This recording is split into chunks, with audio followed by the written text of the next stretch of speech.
It's so ironic that they're doing it without Caitlin Clark. I think a lot of the Caitlin Clark detractors are having a field day. I think they're actually enjoying this run by the Indiana Fever. It kind of validates what many say about Caitlin Clark, right? Like a lot of people are like, see, she's not that good. She's not this, she's not that.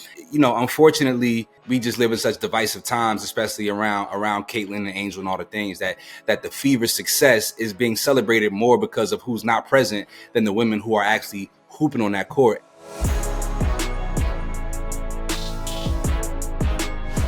Ronnie, it was a lot happening in the WNBA over the weekend. We had game one of the semifinals matchups, as well as a new MVP. Let's start there. A'ja Wilson being named WNBA MVP for the fourth time. That is a league record. What was your reaction to that, especially when some people had argued that it should have been other players? Yeah, you said a new MVP. I'm like, this is the same old MVP. I know. This. I feel like we on repeat. It's hard for me to say anything disparaging about A'ja Wilson or her winning the MVP, right? Because she's phenomenal. She's incredible. Personally, I felt like Napheesa was the MVP for this year. She put up a stat line of 50, 40, 90. You know, her team she's just, to me, Napheesa is just the most complete basketball player in the WNBA. I like her game. I like her skill set. It passes the eye test for me. So I would have liked to have seen her be acknowledged and rewarded for the season that she has had.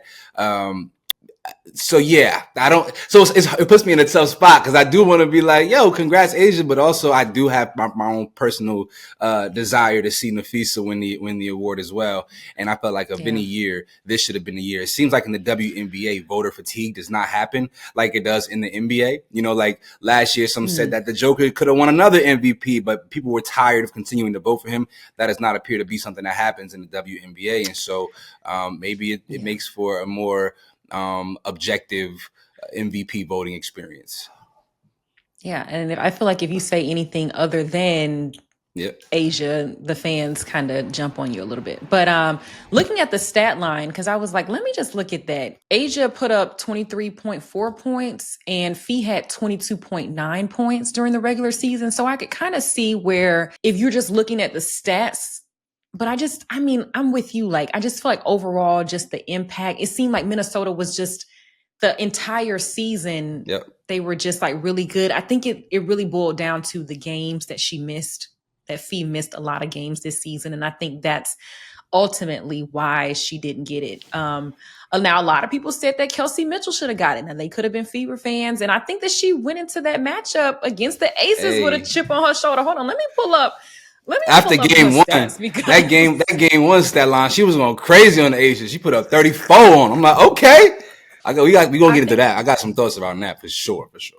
Yeah, let's jump. Oh, well, before we get into that, A'ja was presented the trophy by her partner, Bam Adebayo of the Miami Heat. I thought that was so sweet. They gonna have some big ass babies. They gonna have some big ass athletic babies, man. The world better look out for the Adebayos in a couple years. If their relationship sustains and they do all of the things, that's gonna be that's gonna be a nightmare on that basketball court. God bless. And they need to just go on and start, because I feel like A'ja has really done. Here you go. Stop trying to.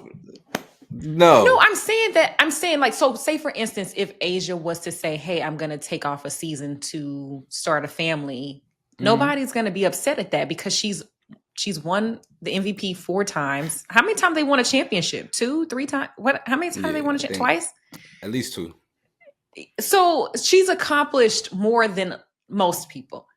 So I wouldn't be like, but her timeline is her timeline. She might want to, she might not be ready for that. So I don't want to force nothing up out of her. No, I can't. You can't force anybody. I was just saying, if she decided to, rock on for sure. Yeah. Okay. Let's get into game one. Let's get into game one. No. Let's get into game one. Fever versus Aces. Did you see anything that stood out to you? The hospital fever is what they're calling these ladies. My God, they was kicking A and taking names. Okay. Like, I don't. When do you choose the curse versus when you don't choose the curse? I'm trying not to, because I was going to go to Bible study. I really don't want to. And the last time that I did cuss, like, everybody in my family and then all my in-laws saw the clip. So that's why I was like, that's why I don't cuss. Okay. Because the one time that I did. Everybody saw the clip and was texting me like, "Ooh, girl, like we see." So now you're not gonna catch me again. Okay. But they just had Las Vegas looking like not Las Vegas. I'm like, y'all know that y'all are the aces, right? Like, and you got to remember, obviously, like Caitlin Clark has not been playing. They're missing Sophie Cunningham. Yeah, listen, the Fever are kind of doing what the Indiana Pacers just did in this past NBA Finals run, right? They have a certain thing about them, a certain magic about them right now. And it's so ironic that they're doing it without Caitlin Clark. I think a lot of the Caitlin Clark detractors are having a field day. I think they're actually enjoying this run by the Indiana Fever. It kind of validates what many say about Caitlin Clark, right? Like she actually, some felt like she was holding this team back. We saw her this year when she played. They actually had a worse record, I believe, with Caitlin on the court than with her off of it. And so a lot of people are like, see, she's not that good. She's not this, she's not that. And, unfortunately, we just live in such divisive times, especially around Caitlin and Angel and all the things that the Fever's success is being celebrated more because of who's not present than the women who are actually hooping on that court. And I gotta, take my hat off. Well, not right now because my hair not done. It look crazy under here, but take my hat off to Kelsey Mitchell, man, because she really is no worse than the second best guard in the WNBA this year. And that's saying a lot. Like no worse than the second best guard. She's carried this team. Yeah. She's carried the offensive load. It's really all she's not setting nobody else up like that, but she's a sniper. And I kind of said some things I think last year about her that were not in full alignment with who she is on that basketball court. And I just want to apologize because that girl cold. She cold. That woman is cold. She is cold. And we got to give it up to Stephanie White, too, for being able to coach this team despite the injuries because... That part. I mean, I forget the other coach's name. She was terrible. She was terrible.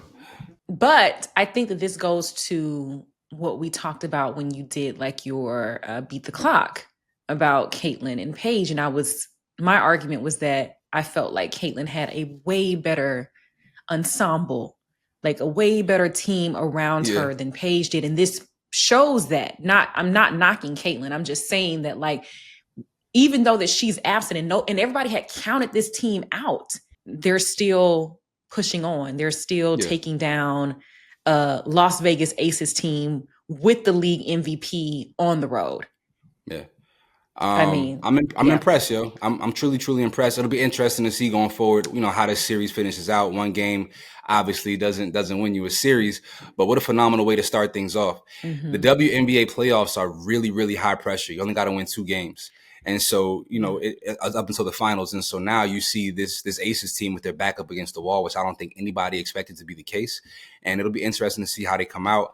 But they're going to have to maybe throw a double team at Kelsey Mitchell because I expect for Aaliyah Boston maybe be able to step up in game 2. If the Fever lock in on Kelsey Mitchell, right, and throw a double team at her, throw a secondary defender at her, then that means that they're playing 4-on-5, basically heading towards the basket, which means Aaliyah Boston should get some shots around the rim. And I'm excited, yo. I'm like legitimately excited. I wasn't really that excited for the playoffs, to be honest. I think a lot of the energy that had been built up had kind of diminished a little bit, but all things are rolling. Did you have anything else about this that you want to talk about? Because I wanted to talk about an article that came out that I saw. Okay, so Sue Bird on her podcast was talking about the growth of the WNBA, and she was saying how yes, there's many people that are applauding, the growth and the viewership numbers and all of these things. But she brought out some very interesting stats that I wanted to bring up to you. So. She said that basically, and this is true. In 2002, the average attendance was 9,200 per game, right? And this year it's 11,000. So while that is a jump, that is a really small number, in comparison to what people believe the attendance of the WNBA has been historically. Now, the reason why this is Sue Bird said this happened is because back in 2002, when the WNBA and the NBA were finding a new media partner, which ended up being ESPN, they inevitably landed upon, there was a VP or executive at ESPN who flat out said that the WNBA stinks. And his primary functionality was to get the league removed from television in totality, which is why a lot of the WNBA games ended up being on ESPN2 and not ESPN, which is basically a secondary channel, not really giving them full promotion and marketing, not much presence on shows like First Take and what's their flagship show, Sports Center, and so because this one individual who we have his name, we have articles, I want to make sure I shout him out because he actually ended up bankrupting Six Flags as their CEO at one point. His name was Mark Shapiro. And this is a direct quote from Mark Shapiro in an interview. He says, "We got off on the wrong foot over the WNBA. David Stern wanted the WNBA on air. I told him the WNBA stinks. It doesn't rate, and I didn't want it. No one watches it. Men don't watch it. Women don't watch it. My goal was to get it off the air." That is a direct quote from Mark Shapiro, who was head of ESPN programming. And so, in its infant stages, the WNBA unfortunately met a man who was completely against their business model, was completely against the vision and the direction that the WNBA was careening towards. Because coming off of the '96 Olympics, everybody was invested in women's basketball. When you had Dawn Staley, Lisa Leslie, Cheryl Swoops, that whole squad, it ignited a fire in people for women's basketball. And the WNBA, on the heels of that, took off out the gates and had, opening night games of 14,000 people in the arena. The first finals, I believe, generated over 4 million views. And so then, unfortunately, it was handed over to a man who did not want to see the business grow and didn't value women's sports. And 20 years later, here we are finally on a resurgence. And that's just, history. It's just an important historical fact. Yeah.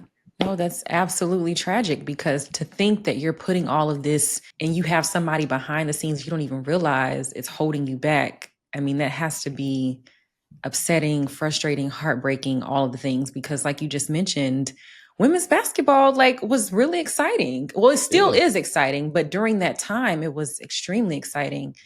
And so to have somebody back there, every step you take, he's pushing you back 5 steps. I was excited for Shamiqua Holesclaw. I was excited for Candace Parker. I know that Caitlin Clark has done a thing and Angel Reese has done a thing, but there were other women's players well before them who, on a personal level, I know that I used to tune in to those Tennessee and UConn matchups back in the 90s. I was gender didn't matter to me at all. And so for years, not seeing the same level of marketing and promotion for the WNBA that even women's college basketball got never really made sense to me. But now having some context about Mark Shapiro and his role in that helps me understand why this league for so many years was a failing business, because his media partner didn't respect it. And he ended up being there for 20 years. So, that's... and it makes you think, what would the league look like if you hadn't had someone like that behind the scenes? Dig me. Yeah, man. So just wanted to throw that out there. Before we go, the Seattle Storm fired its head coach, Noelle Quinn. There are no longer any Black women head coaches in the W.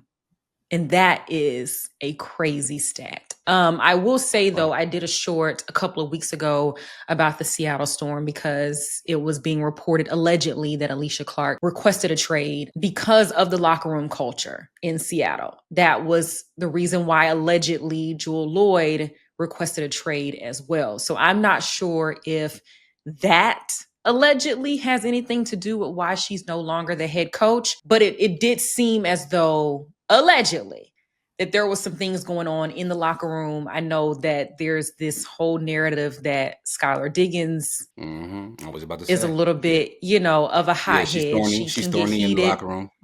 Yes. And that Nneka Ogwumike is in there. She's in there too. And she's the president of the WNBA Players Association. So it's a lot of moving pieces. But the biggest thing for me is that she was the last Black woman head coach of the WNBA. And that's crazy to think about. Yeah, that is. I didn't know that. That's actually really surprising. Y'all let us know your thoughts on all things WNBA. How do you feel about A'ja Wilson winning her 4th MVP? And what do you think about the Las Vegas Aces' chances in coming back to overcome the Indiana Fever? Let us know your thoughts in the comments about all things that we just discussed, a litany of WNBA topics. Yes, and you can catch all of the WNBA as well as topics on everything in the link in our description box. We have a newsletter there for you.